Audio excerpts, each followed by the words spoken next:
Hi everyone. I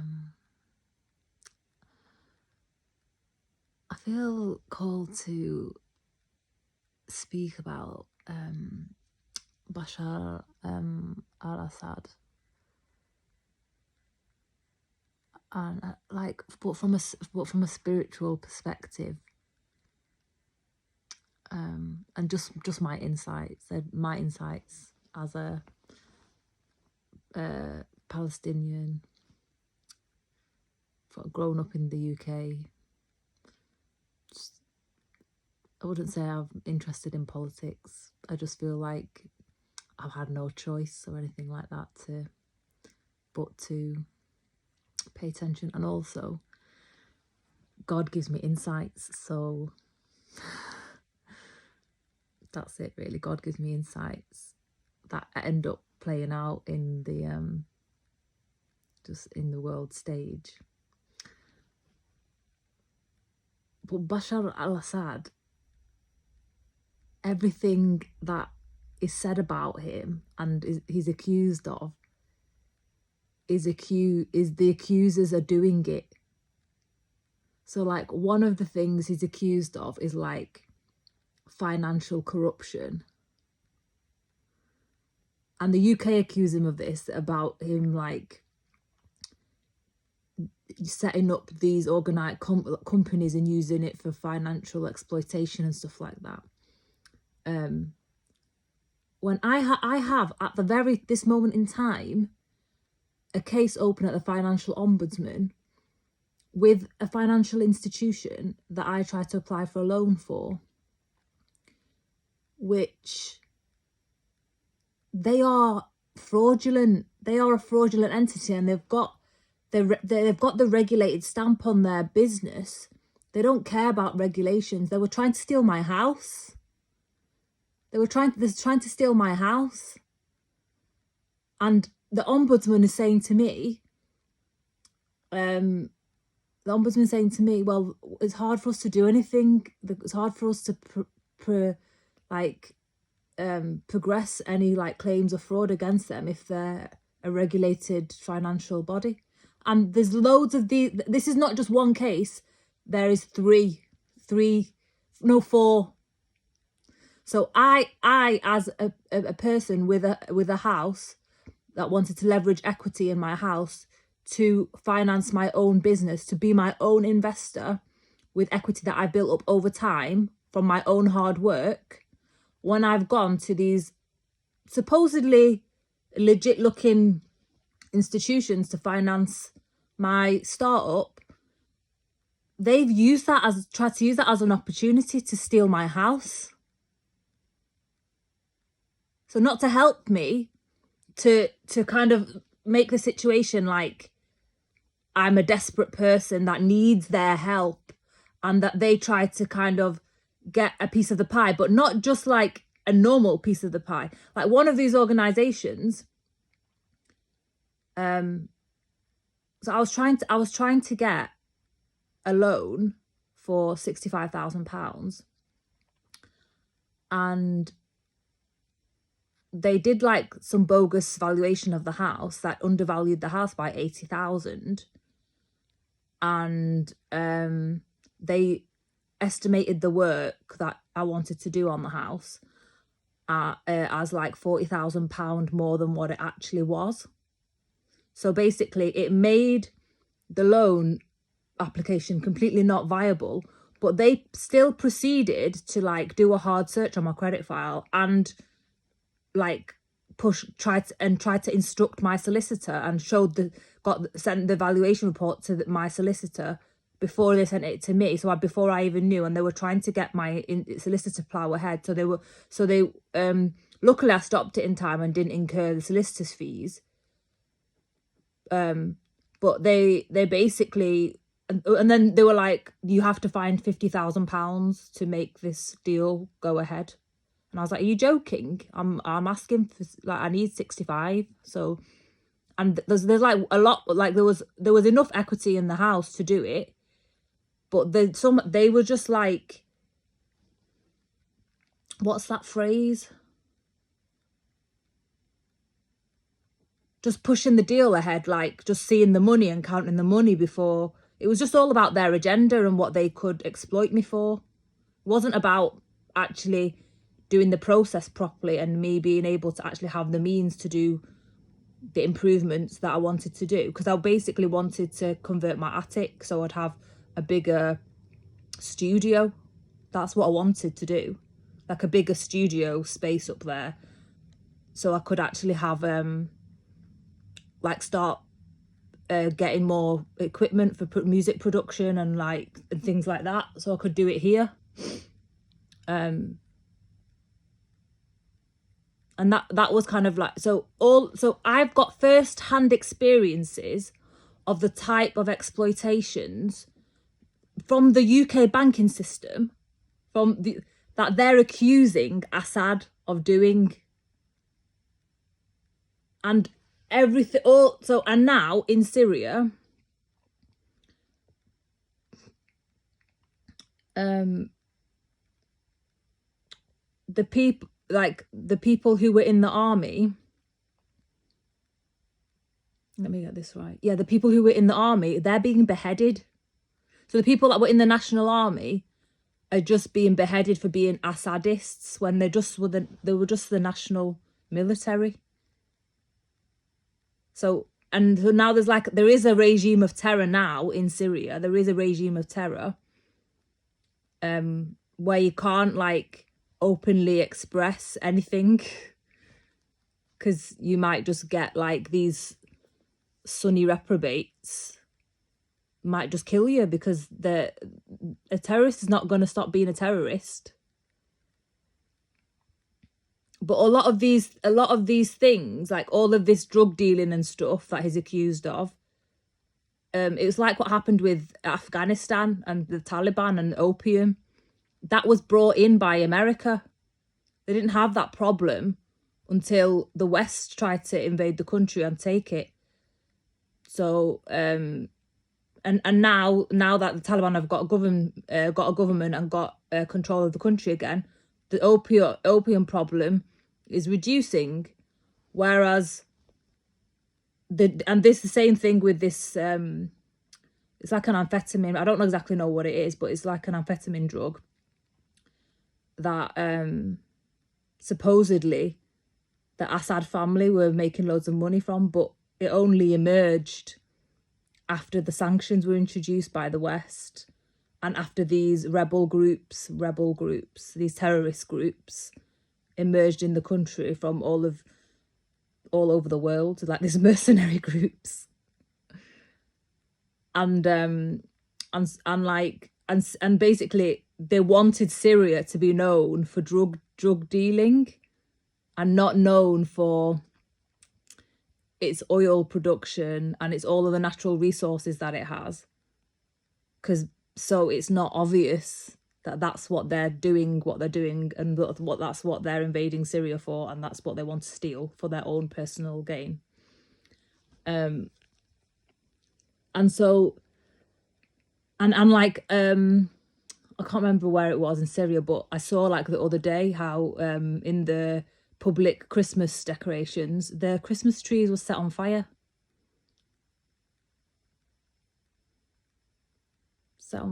Terrorizing people that have different belief systems and want to express themselves differently. But all of these things, this is not really the point that I was trying to make, but like this is not even the point of the video. This is just like a side story. The main point of my video was to talk about it from like a spiritual perspective and just how like a series of events happened, because Bashar al-Assad, he wasn't actually meant to have that job.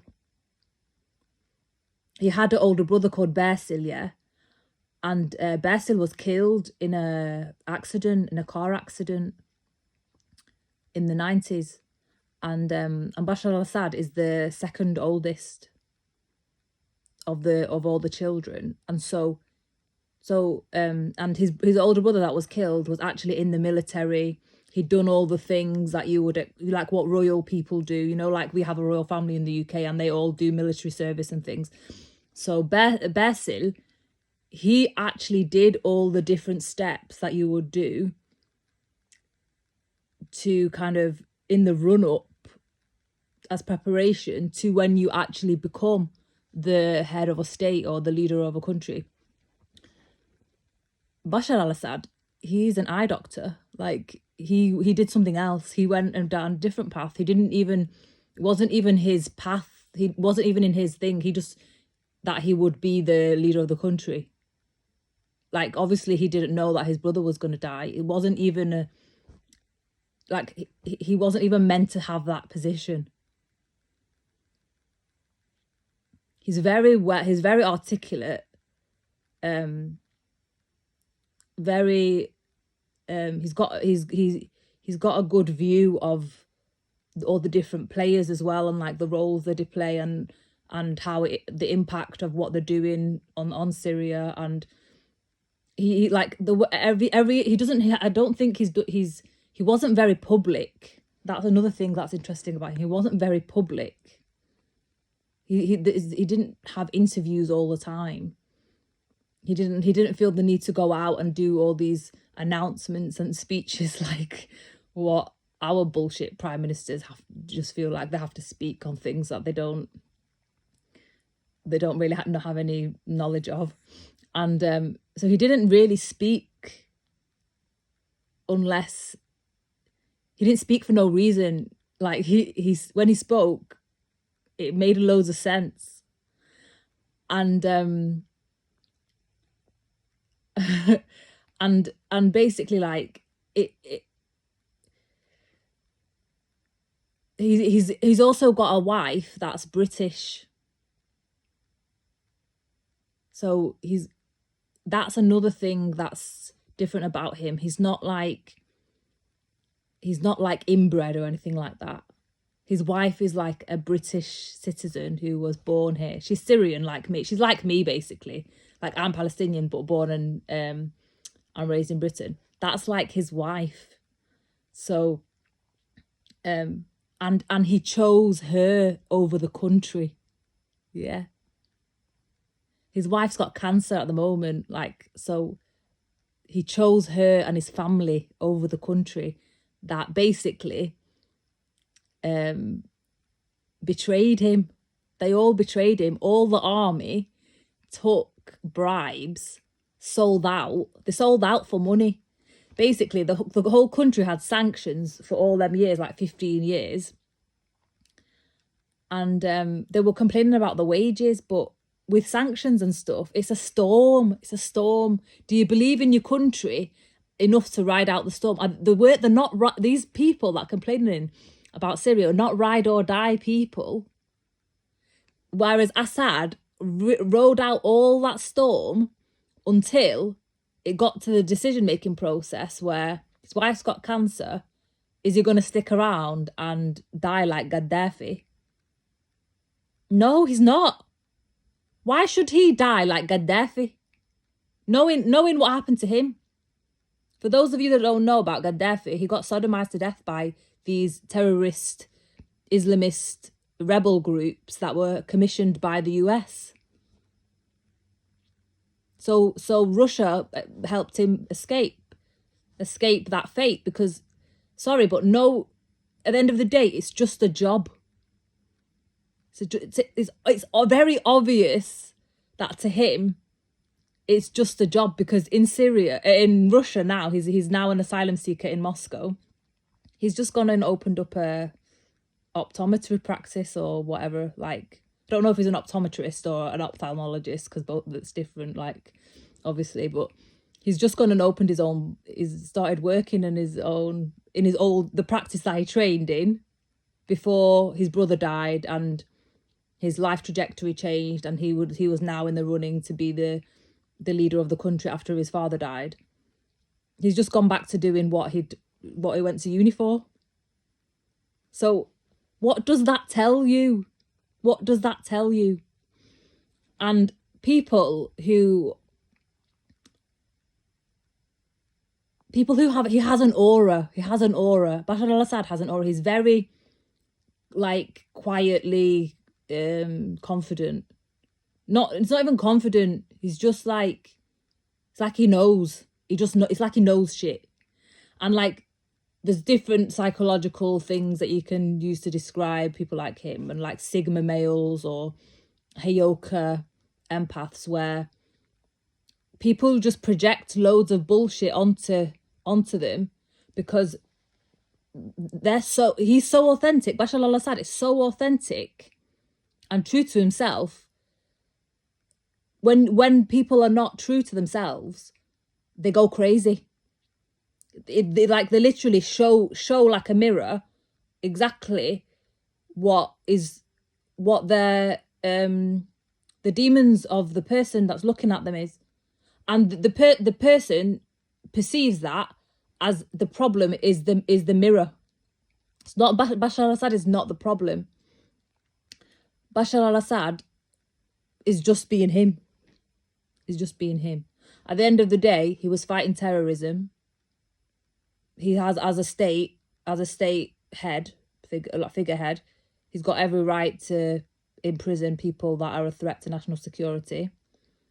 And there were lots of these very strange Syrian people who think they're Syrian. I don't know why they would think they're Syrian if they've basically just collapsed their own country, and they're handing it over to Israel occupation. So, and the government that they've got now is not even elected. So they were complaining that there's no democracy and blah blah blah, and it's a regime and a dictator, etc., etc. But now they have the chance. They have the chance with this new terrorist government to do things differently, and everyone's still talking about Assad when Assad was a chosen one. Assad is a chosen one. Assad's just chilling in Russia now. He's just got another job. He's obviously not a megalomaniac that everyone's making out him to be. He's just gone and got another job. He's just gone back to what he trained to do and tried to just rebuild his life with his wife, try to focus on his wife who's got a terminal condition, to try and get her better. He chose his family over these people. When the army stood down, so there was no protection. What the army took bribes and didn't fight. They didn't fight for the country. So why should he stay? They all betrayed him. They all backstabbed him. All because because of money. At the end of the day, when there's a war and you have to fight for your country, and it was being attacked from all angles as well. Syria's being attacked from all angles. You do have forced recruitment into the military. You just do. Like that's what's happened. Like that's what's happening in Israel. Forced recruitment into the military because they were fighting way longer than what they anticipated.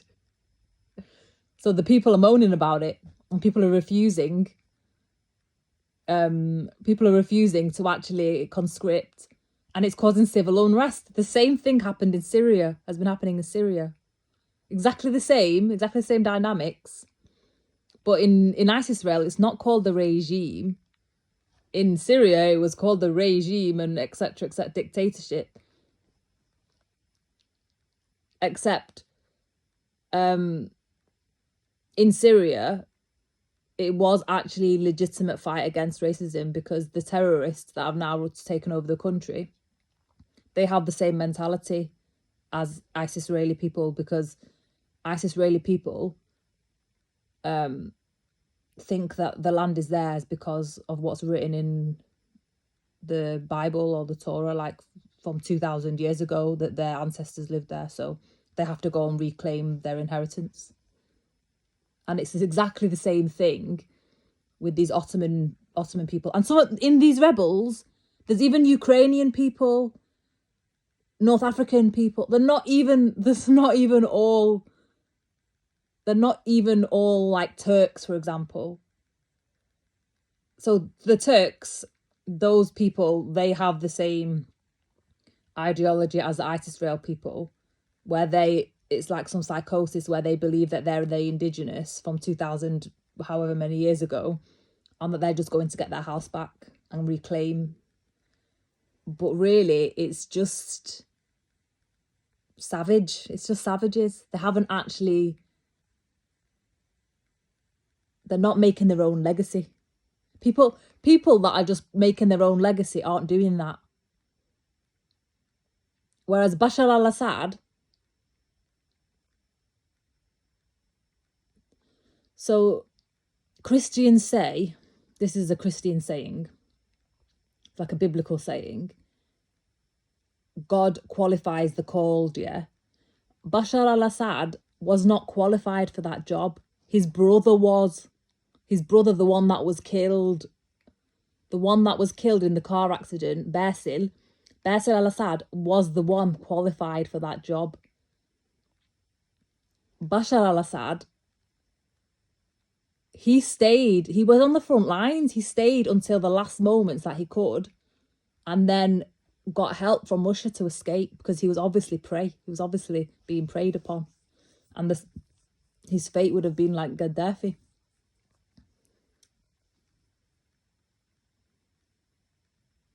And all of these people who think these Sunnis, like it's Sunni against Shia, none of these people are actually Muslim.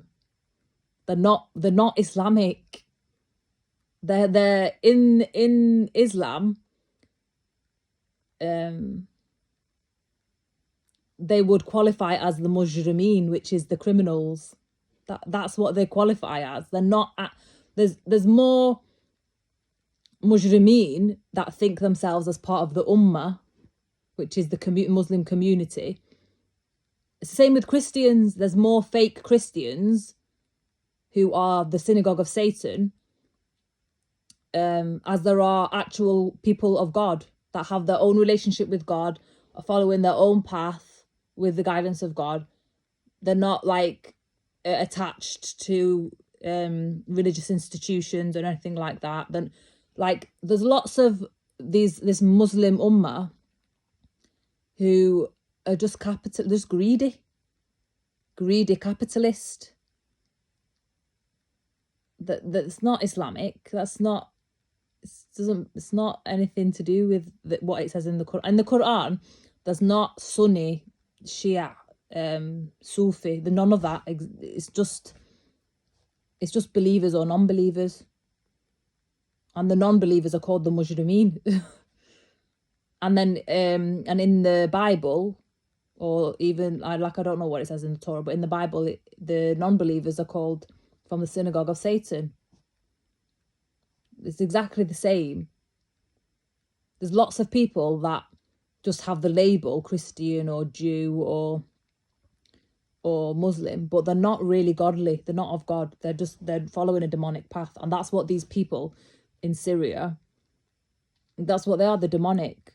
It's the same with, and basically, like in the UK, we had a lot of these Syrian refugees that were anti-Assad, who are of this Islamist mindset.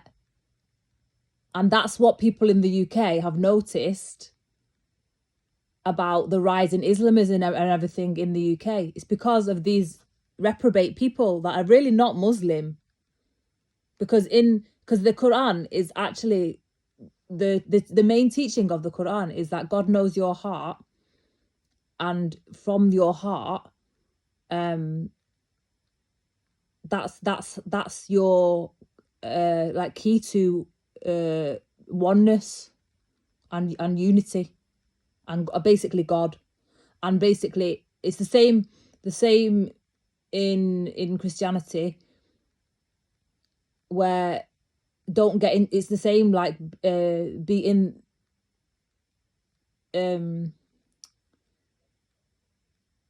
I don't know how to word it. Like, be in the world, but not of the world.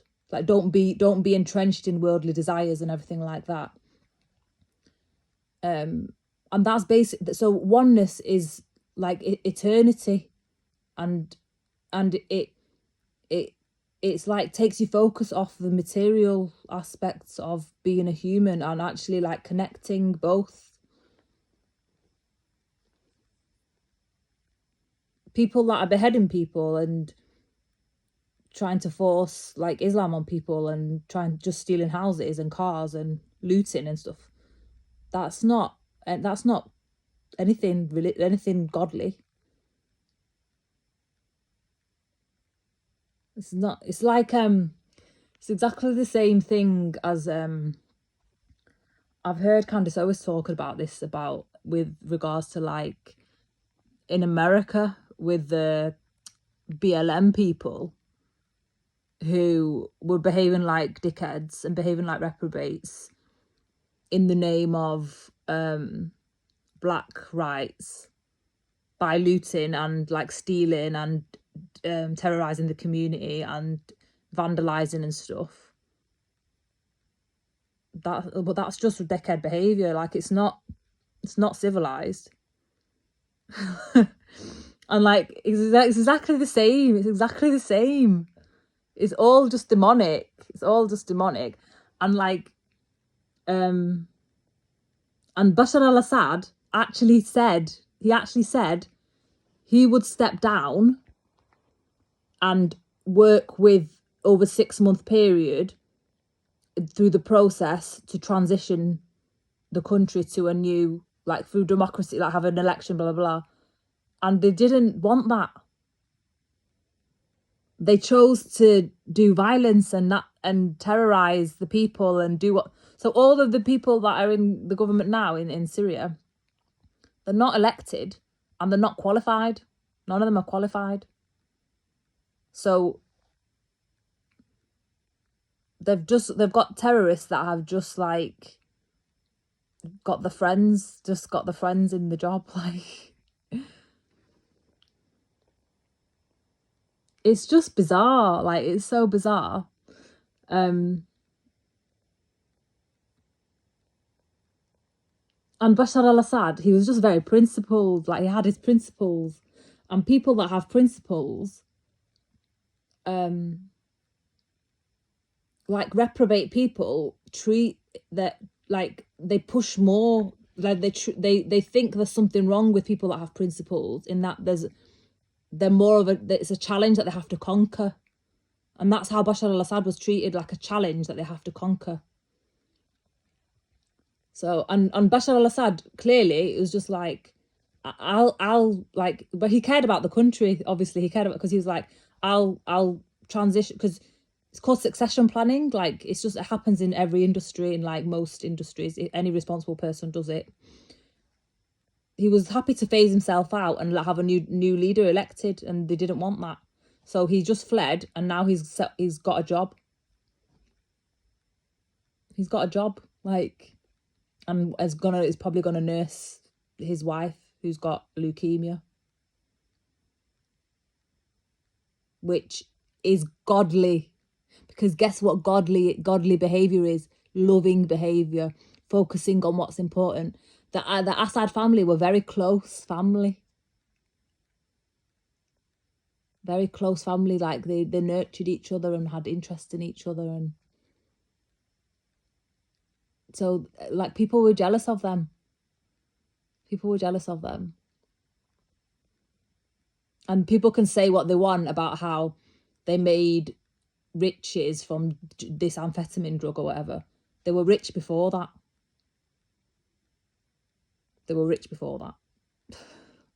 That drug has only been a thing in like the last 10-15 years. It's not, they were rich before that. They're self-sufficient people, sovereign people, attract a lot of vultures and jealousy. Chosen people, that's sovereign people, chosen people. So they attract a lot of vultures and a lot of jealousy. And he's just chilling now. He's just chilling in Moscow, rebuilding his life, protected by God. While the people in Syria who didn't appreciate the green grass that was under Assad, and now they've got the chance now to have something better, haven't they? look, they've got the chance to have this, you know, they're all free now, so they've got the chance to have the Syria that they didn't, you know, that they wanted, because they were ungrateful for actually what Assad was doing to protect them from harm. And yeah, to protect them from harm, because at the end of the day, protection is godly. It's a divine masculine attribute that he took very seriously. Like, it needs to be emphasized. He took stability and safety and security and protection, very divine masculine attributes, very seriously. Very seriously. And he was just a person that people took it upon themselves to not understand. So,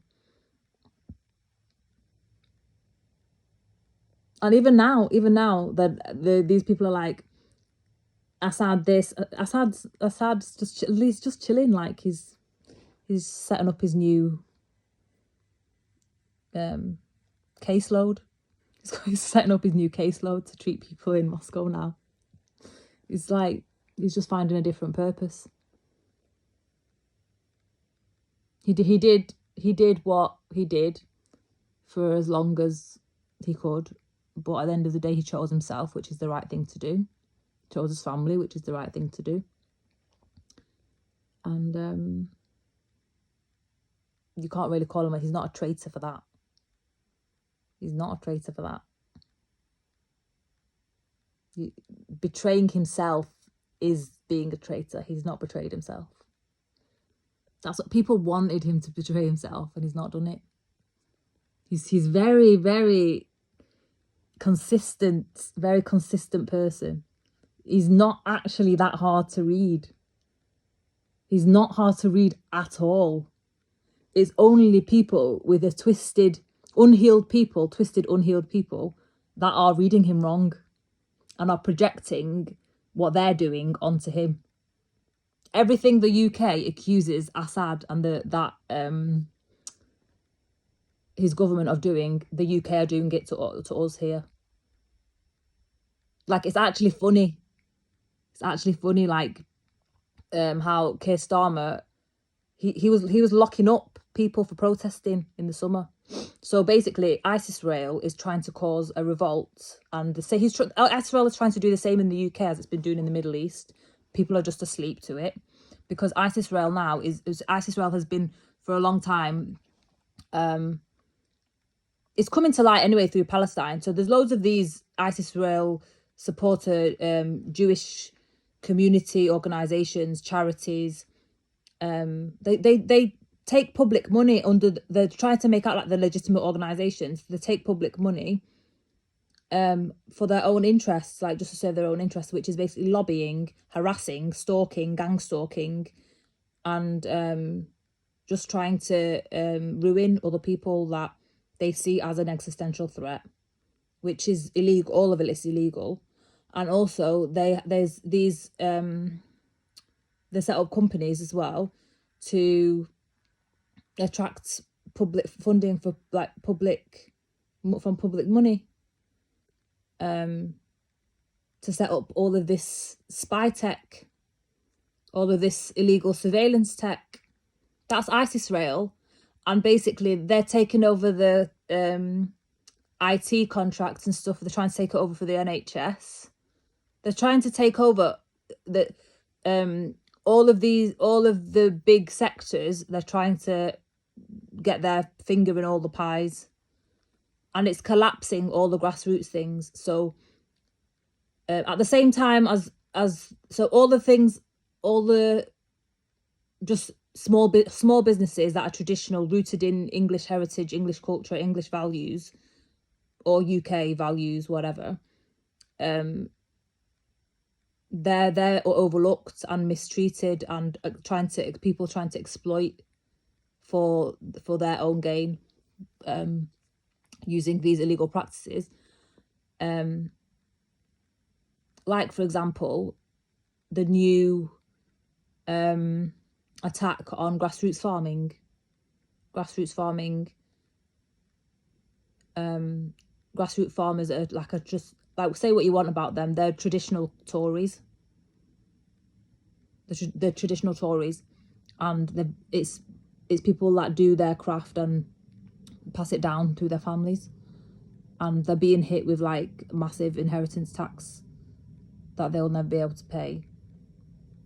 And basically they're going to lose out on all of their assets and stuff like that from these new laws that are being put in place, because ISIS-Rail people want to steal the land. They want to steal their land for their own purposes, and kick out the traditional people from those parts of the country, or from those rural areas that know the land, know everything, that have got these recipes. They want to make everything extinct. That's exactly what they've been doing in the Middle East. Started with Iraq, went to Libya, Syria, now they're doing Syria, they're doing Lebanon, obviously Palestine. All of these secular countries, these were all secular countries. The UK is a secular country. So now they're funding like Tommy Robinson and the EDL to do uprisings at the same time as funding the government with all the to collapse all of these infrastructure that serves the greater good, that serves the people, in the majority, to collapse it, and in favour of all these big contracts, to take over. They're doing exactly the same, and everyone's just like docile people. Docile. And you need to watch that interview that I've just done another video about, like, tell you to go and watch it. I've posted in the community tab now. Watch that interview about the mass psychosis, because that's the only way it's happening, because people are not in control of the shadow, and they're just allowing all of this nonsense to creep with no awareness. Bashar al-Assad, though, he had awareness, and he was like, nope, you do that over there, stay away, and people didn't like him for that. He was protecting. He had his shadow in control, and people did not see it. Bashar al-Assad is a chosen one. He's an anointed person by God. He was put in a position that he didn't really plan for. He just did his duties, and then learned on the job. So he got qualified. God helped him, and God has protected him now. Because I don't think people appreciate, actually, that Putin and Gaddafi were friends. And so Putin actually watched what happened to Gaddafi and was traumatized by it. So of course Putin was going to help him get out. People are making up all these stories about Putin betrayed him, X, Y, and Z. No.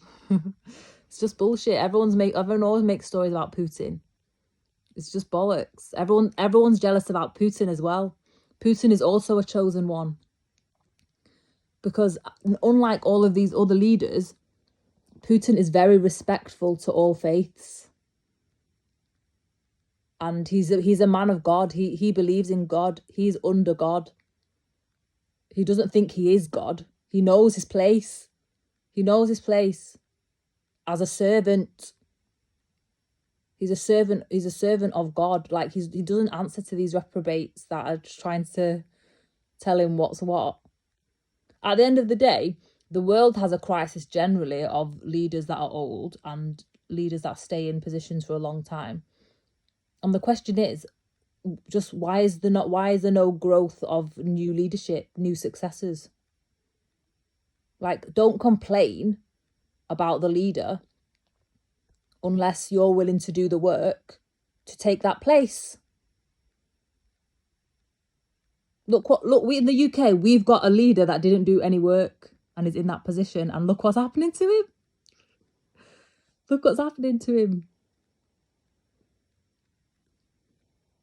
It's very like, you can see the ones who've done the work and the ones that are meant to be there, because everything that happens to Putin, he's still there. He's still there. Like, Russia's had lots of sanctions and everything as well.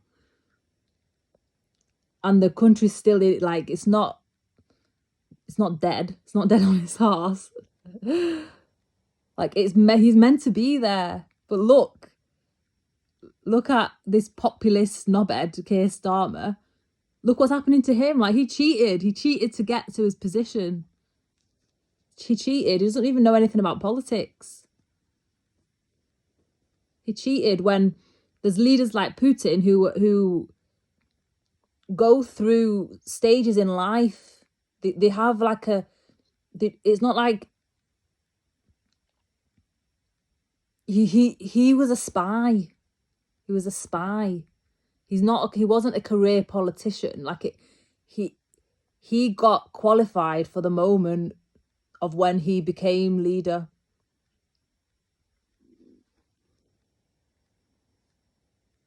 And that's what people don't appreciate, like, the difference between the people that it's like man-made engineering and like bullshit. It all comes out in the wash. It all comes out in the wash. Keir Starmer is not a chosen one. He's a criminal that needs to be in prison. Keir Starmer has had laws written to secure a pension so he doesn't have to pay tax on it over the cost of £1 million, until it's over the cost of £1 million. He's got a law written. Had a law written to fleece the country in that way, and he wants people to take him seriously. And he calls out corruption of other people and doesn't look at his own front door. Like,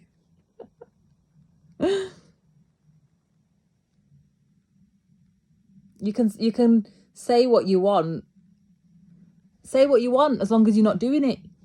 As long as you're not doing it. Do you know what I mean? Like, he's locking people up he's having people arrested under the Terrorist Act, being held in prisons as political prisoners, just for voicing their opinions. Just like what people are saying Bashar al-Assad did in Syria.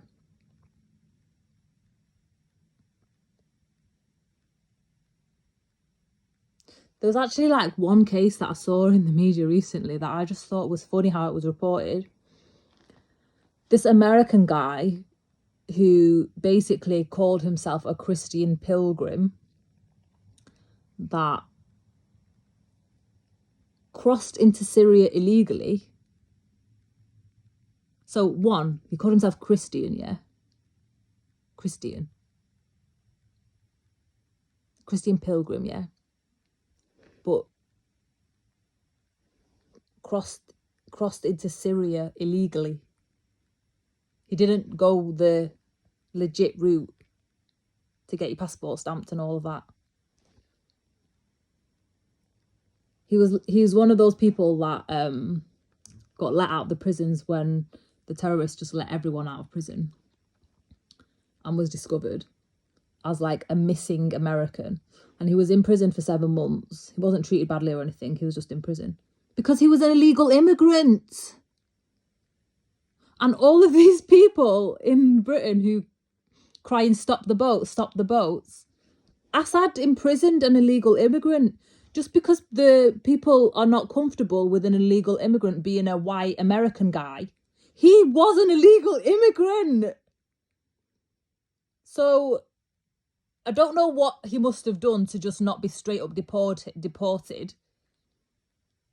Because he must have done something else. Because I just don't get why he wasn't straight up deported back to America.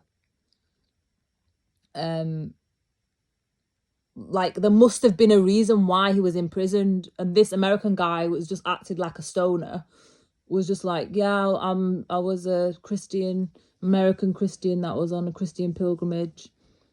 I crossed the border illegally and then I got arrested and imprisoned. What did he expect? He was in the country illegally. And the Western media was like reporting it like it was a good news story that he was released. He's a criminal. He's a criminal. Like, he was being treated like what would happen to him if he came here. If he came here, like, he wasn't trying to claim asylum or anything like that. Like, he wasn't. He was just trying to get trying to enter without actually the country knowing he was there. They like people. How are they gonna know what he's there to do? If you cross in the country illegally and don't go through the border properly and get your passport stamped and get a proper visa and everything, and like people don't know that you're there, like your home country doesn't know you're there, the Syrian country didn't know you're there, like he does he just expect people to assume that he's not got bad intentions? No, that's a stupid person that does that. Stupid person that does that. So just by the Syrian state like exercising boundaries like that, it's a tyrannical regime. Tyrannical. I'm not saying I know the ins and outs and stuff like that of everything that went on, and like what you know, like what actually people did suffer in the prisons, like the torture that people did suffer and the reasons why. But there were just like crazy people that were just protesting.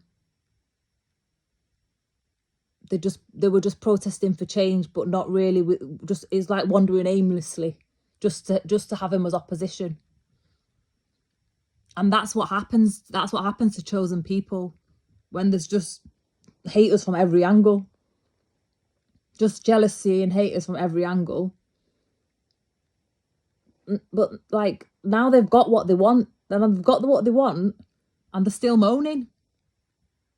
They're still moaning, and they think this terrorist guy is going to get treated any differently. It's going to be worse for them. It's going to be worse for them than what it was under Assad. Like, at the end of the day, this terrorist now they're not going to have friendly neighbours in the Arab countries that are around them either, because people that know like Islam know that that's not Islam, and that's not of God. Like, and these people actually also committed crimes in Iraq, for example. He's like the head of state of Syria is wanted in Iraq for crimes against humanity, for what he did with ISIS and Al Qaeda. So it's like it's not they're not friendly. They're only friendly with Israel. That's it. That's it.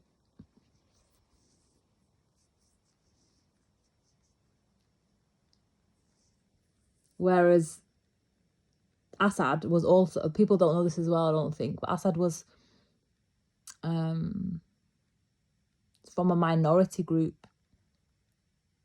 So Syria, how Syria is and how Lebanon is a very good example of how Palestine was, because it was all the same land. So now it's been like hijacked by these Sunni Islamists, yeah, and Sunni is just like one cultural sect of Islam, which doesn't mean anything really. It's just like a cultural identity. That's not really like the way that they are operating is not really a reflection of any of the teachings of the Quran. And then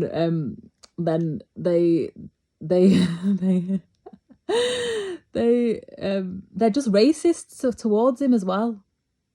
They're just racist towards him. That like it's racial hatred, because he's from, I can't remember what minority group his family is, but there's lots of different minority groups in Syria. And it's like the West conveniently doesn't want you to know about them, like the West doesn't want you to know about the Christians that were in Gaza that are being completely made extinct. And the really old churches that are some of the oldest in the world that have been bombed in Gaza and destroyed. It's the same. It's the same in Syria. Like they don't want you to know about these people. So the way that Syria was under Assad is basically like a continuation of how it was in the old times, and so it's erasure. What they're doing is erasure. It's complete erasure, because that what's the word?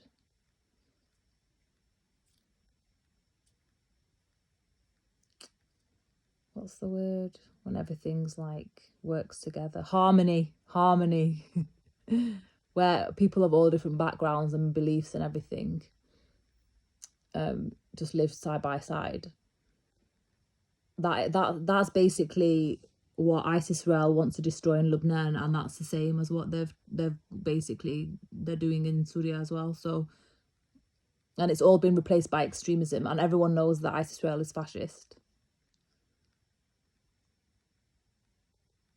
and everyone knows that Netanyahu assassinated someone to get his position. Yeah. So that's not someone that's chosen by God, is it? So that's not someone that's chosen. I find it so fascinating how many people don't realize that they're projecting jealousy onto him. They're actually like hating on him from a racist from racism. They're racist. These Sunni Muslims, they're just racist. They're not Muslims. There's racist. They're just primitive delinquents. That's it. That's all they are.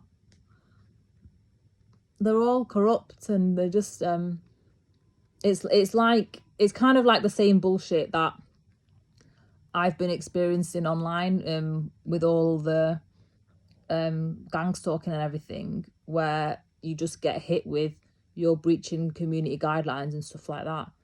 When I'm not doing it, I don't even know what's going on with my accounts because they're being cloned and stuff, and they're just being reported for stuff that I'm not even doing. So like it's like you can only exist as long as you operate within our guidelines, but our guidelines are distorted and corrupt. So if you want to be yourself, which Bashar al-Assad was very much just himself, like he's like I said before, he's just gone to do what went to uni for. He's just gone to be a provider for his family, like a man should. A man of God. Like, it's a man's job to be a provider.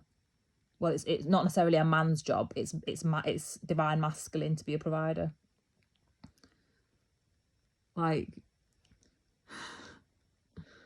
so what are you hating on that for? What are you hating on? He's left. He left he's the problem. He left for the good of the country. The country now. Yeah, he was obviously seen as the problem. The problem is gone. Now look at the country. Like,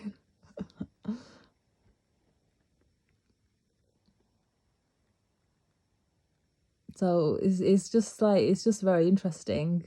Very interesting. Very interesting. Yeah, very interesting. It'll be very interesting as well to see what happens with the rest of his life. I'm more interested about following that than I am about the bullshit that Syria is doing. And like everyone's talking about like Palestine, and how the Palestine liberation movement is like dead now, because Assad was basically blocking advancement of the ISIS-Israeli occupation, which he was doing that, but it's not really that I don't know how to explain it, like the Palestinian resistance has existed for decades, like 100 years. 100 years. It's like the Assad regime was like 50 years.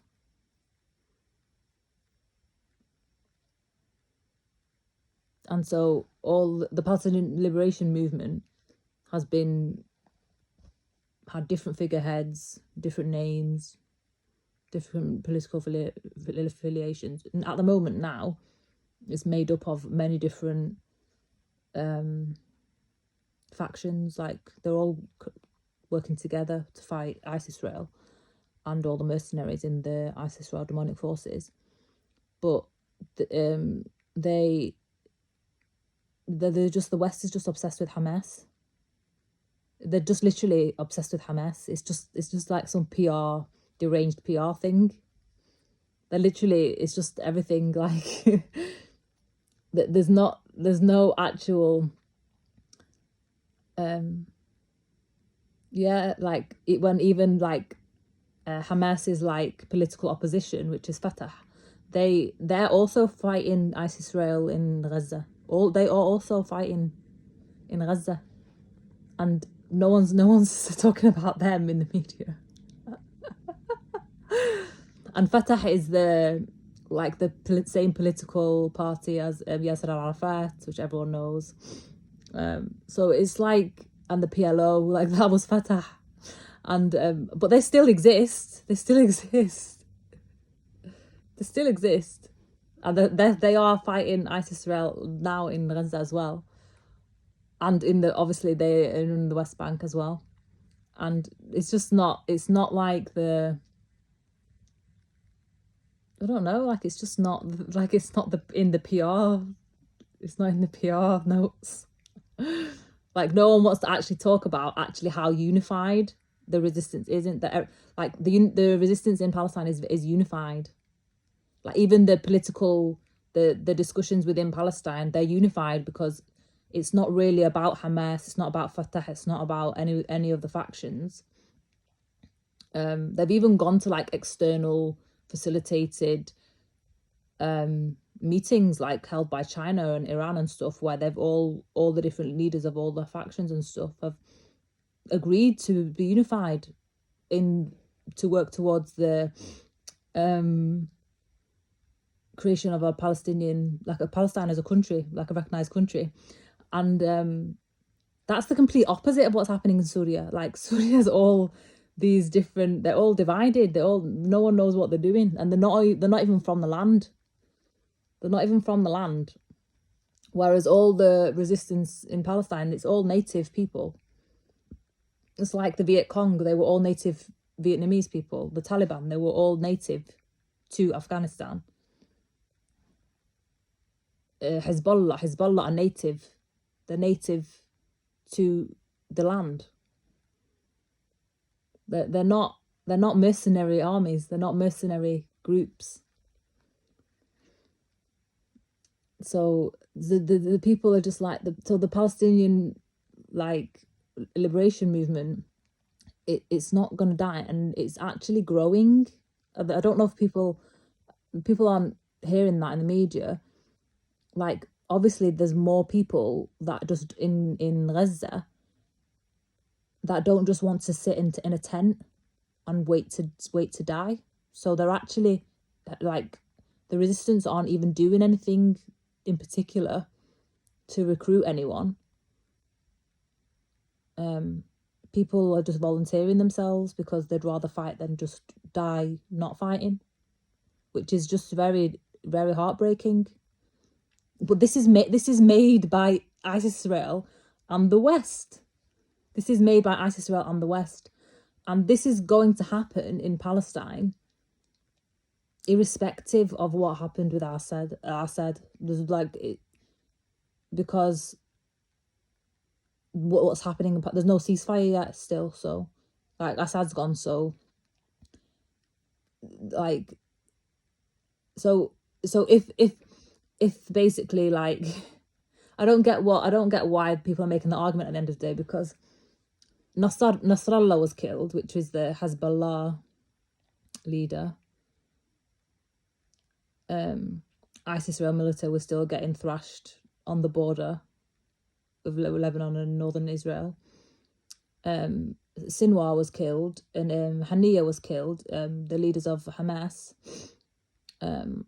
And then the other leader, like, people are saying that he was killed, but it's not confirmed. The one that's, what's his name? I can't remember his name. The one that there's a warrant for him anyway, the ICC warrant. And but the people are still fighting. Like, it doesn't matter if you kill the leaders or get rid of the leaders or anything like that. For the Palestinian resistance, they all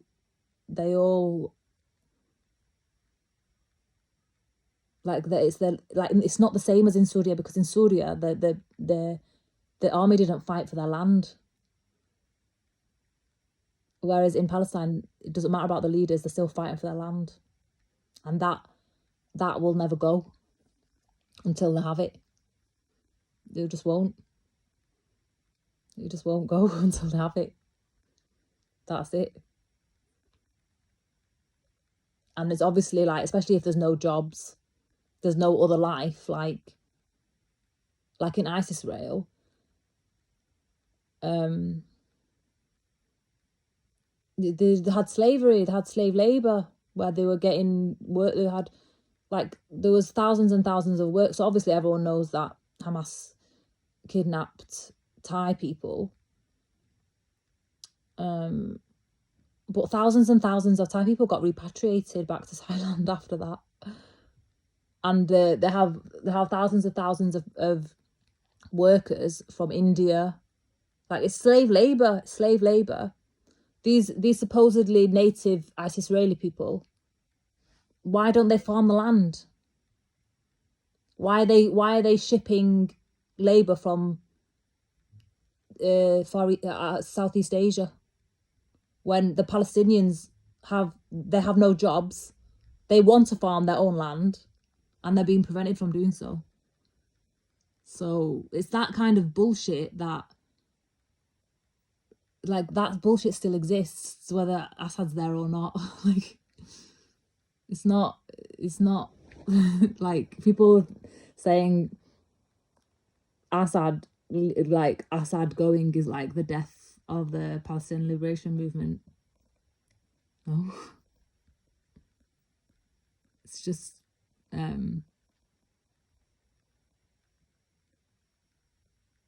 for me, it's God's way of showing the real contrast between what's a freedom fighter and what's a terrorist. You have it there in plain view, very, like, you have it there to compare in real time. And also, what's Islam and what's the Mujrimeen. They're there to see in plain sight.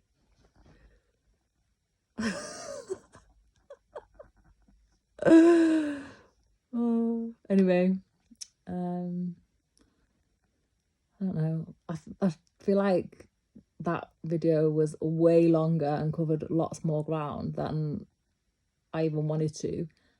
And yeah, sorry if it was, like, a bit all over the place and stuff. Because it wasn't planned or anything. It was literally more that I had I wanted to cover like, Bashar al-Assad being a chosen one, and he's obviously protected by God, because he's been protected. He's the one that's chilling. He's chilling in Moscow now, watching the circus. It's literally not my circus, not my monkeys. Literally. Anyway, like, obviously, I'm interested to know other people's thoughts, so let me know in the comments. It's like most people just look at things from a tit for tat perspective. Who's fighting who? Who's doing what to who? But I see things as like, what are the lessons that God is trying to show humanity for the betterment of humanity? In terms of like how universal law is playing out. Like the law of contrast that I've just described.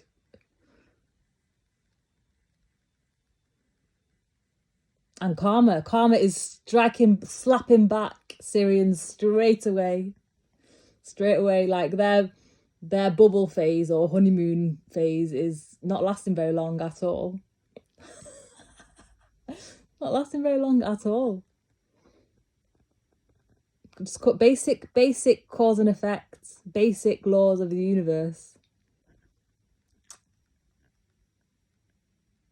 And we all must remember, yeah, that justice always lands where it's supposed to go. Justice is God. God is neutral. God is neutral. God is neither positive or negative. That's duality. God is singular. God is singular, yeah? God is balance. Balance always finds its... all the universe is always trying to do is balance itself out. So now